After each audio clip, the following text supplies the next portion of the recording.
how are you all? Hopefully you are all doing good. I am also doing good. और मैं हूँ kidney recipient और जुलाई 17 को मेरा किडनी ट्रांसप्लांट का 2 ईयर हो जाएगा कंप्लीट। तो 2 ईयर्स में मेरा जो रिपोर्ट्स हैं वो मैं आज आपसे शेयर करना चाहती हूँ कि 2 साल के बाद मेरी रिपोर्ट्स कैसी हैं। तो 2 साल के बाद मेरी रिपोर्ट एकदम से चेंज हो गई। चेंज कैसे हुई कि मेरा जो क्रेटिनिन था वो रेंज में ही चल रहा था, 1.10 1.15। फिर अभी 2-3 महीने से जो मेरा क्रेटिनिन था वो 1.22 1.24 ऐसे था। लास्ट मंथ भी मेरा क्रेटिनिन 1.24 के अराउंड था। पर इस महीने जब मैंने टेस्ट कराया तो suddenly it was really shocking for me. और वट कैन आई से, मेरा जो क्रिटिनिन था that was spiked up to 1.62 इतनी जल्दी, और 1.62 हो गया। And it was really very shocking for me. इतना टेंशन, इतना समझ नहीं आया। अभी 2 दिन पहले ही मैंने अपनी रिपोर्ट्स कराई थी, जो मंथली चेक होता है मेरा, तो उसमें जो था मेरा क्रेटिनिन बढ़ गया।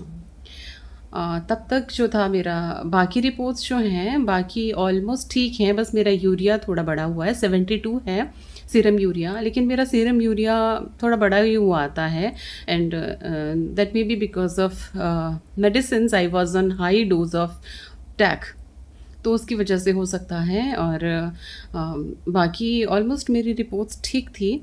जो मेरा पोटाशियम है, फिर पोटाशियम सोडियम हो गया, वो अरेंज में है। और जो मेरा यूरिया, सीरम यूरिया, वो थोड़ा सा बढ़ गया था। साथ ही में मेरा यूरिक एसिड भी बढ़ चुका है, दैट इज़ 6.2 6.3 आई थिंक। पहले वो रेंज में था, अभी वो भी बढ़ गया है। And I am taking medicine of that also, उसके बाद भी बढ़ गया है। पर देखो, फिर I went to the hospital, doctor से मिली।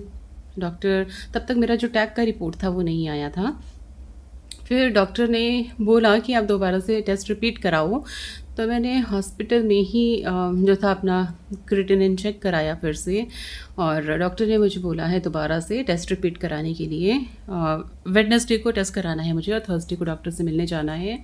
वेडनेसडे को मुझे अपना जो टैग टेस्ट कराना है वो भी है, और साथ ही में जो मेरा क्रिटिनिन है वो चेक कराना है। तो जब फिर हम लोग घर आए, घर आके रात को अप्रॉक्स 8 PM 8 या 9 ऐसे के अराउंड मेरा जो था आया।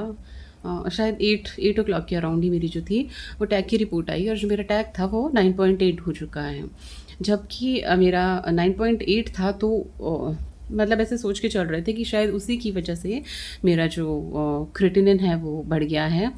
क्योंकि मेरे को जब स्टार्टिंग में ना मेरा ट्रांसप्लांट हुआ था, तो उस टाइम पे भी मेरा 11 टैग लेवल पे मुझे टॉक्सिसिटी हो गया था। तो प्रॉबेबली दोबारा से कुछ मेरा जो क्रेटिनिन बढ़ा है वो इसी की वजह से हो सकता है कि जो मेरा टैग लेवल बढ़ गया है, तो मेरा क्रेटिनिन भी बढ़ सकता है शायद, मतलब ऐसे इसी तरह से हुआ होगा। तो डॉक्टर को रिपोर्ट्स सेंड करी थी, तो उन्होंने जो मेरा डोज़ है टैग का वो कम किया है, 4 इवनिंग में और 4 मॉर्निंग में। इससे पहले मैं 4.5 ले रही थी, और जो मेरा हाईएस्ट डोज था वो 6 तक गया है।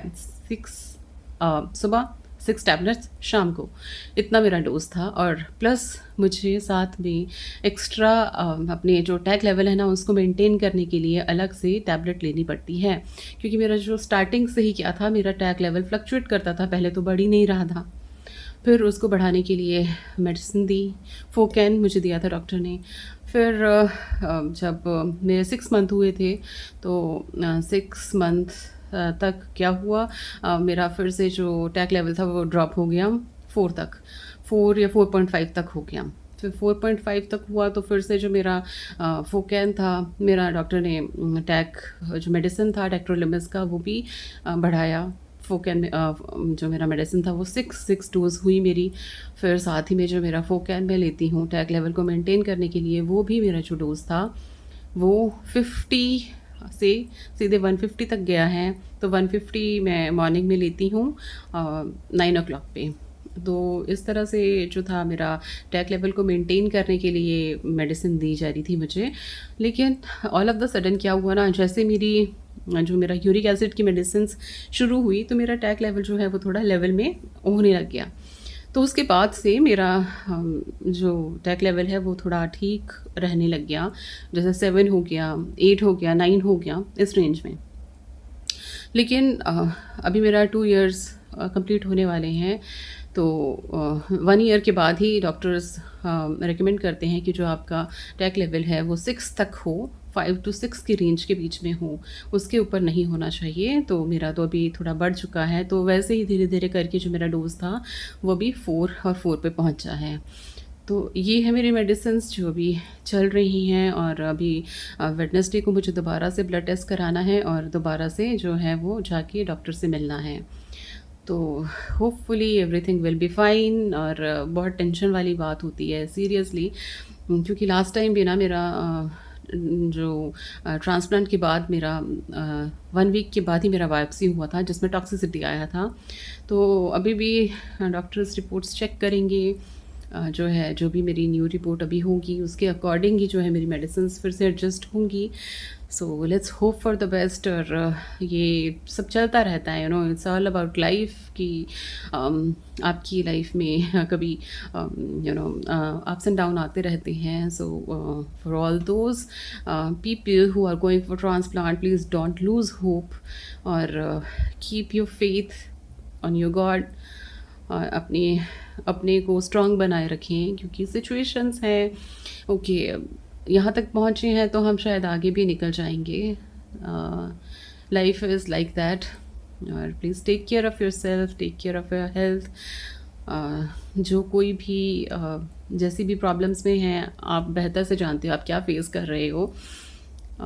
लोग तो बोलते ही रहेंगे, but you know it better कि आप कैसे फेस कर रहे हो, क्या सफरिंग कर रहे हो। आपकी सफरिंग आप जानते हो, कोई दूसरा नहीं जानता। So it's better to take care of yourself. अपना ध्यान रखिए, अपनी मेडिसिन्स को टाइम पे लीजिए एंड बाय बाय।